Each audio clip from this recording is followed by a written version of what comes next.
Did you know ishowspeed once set his room on fire live on stream? Speed hit 1 million subs in just over a year. He learned Ronaldo's sui so well, people think he invented it. Speed once barked so loud, his mic gave up on life.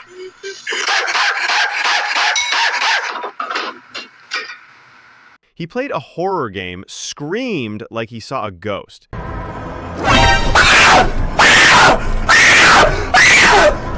that? Who is that? He's banned in multiple countries on stream.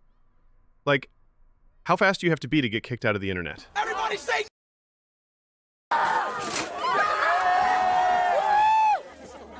And honestly, we're just getting started.